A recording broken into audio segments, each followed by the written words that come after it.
It's super trendy right now to be against Planned Parenthood if you're a Republican, even though 97% of what Planned Parenthood does has nothing to do with abortion services. It's STD screening, STD prevention, contraception services, women's services of all kinds, etc. It's still really popular to talk about how bad Planned Parenthood is. Presidential candidate and former Pennsylvania Senator Rick Santorum spoke at none other than a Planned Parenthood, an anti-Planned Parenthood rally in Iowa over the weekend. He equated legal abortion in America to the Holocaust and called it cancerous. He talked about a book he read, and the second that Santorum opened this statement by saying, "I recently read a book," my interest was piqued, Lewis. I was thrilled to hear what would come next, and it was as insane as any of us would have expected. Let's take a listen to Rick Santorum here. I read a book recently by Andy Andrews. Some of you may have read it. It's a little tiny book. And the title of the book is, How Do You Kill 11 Million People? He could have retitled, How Do You Kill 55 Million People here in America? But his book was about the Holocaust. And you know what his answer was in one simple sentence? How do you kill 11 million people? You lied to them. You lied to them.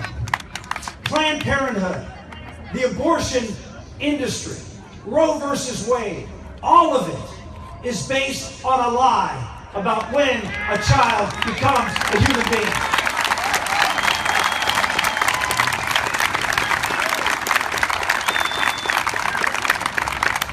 And we see the poisonous, wretched, cancerous result of that lie. Every lie, we all know, we tell our kids.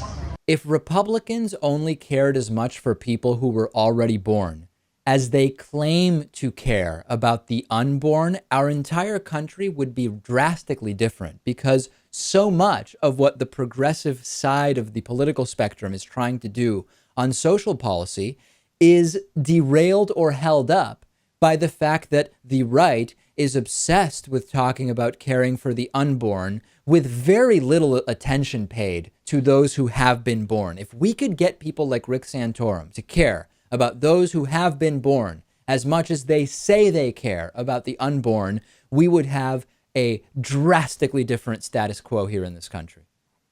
And I'm pretty sure the Bible says a whole lot more about taking care of people who are people and born and walking around than it does about the unborn. I'm not an expert, but I think that's the case. This is an insult to every Holocaust victim, to every Holocaust survivor. Almost everyone has realized that this is not a good way to score political points, but still we hear politicians compare things to some combination of the Holocaust, the Nazis, Hitler, and or cancer. It is an insult to just about every clear-thinking and rational individual, in particular Holocaust victims and survivors. But this is popular, Lewis. This counts. The scariest part of all this is that this is considered reasonable debate on politics in the United States, demonizing an organization that is doing 97% STD screening, disease prevention, contraception education, and the other 3%, a legal medical procedure which they cannot use federal funding for. Remember, they are not using federal funding for that 3% of abortion services. It's considered legitimate debate to trash that organization and what they do.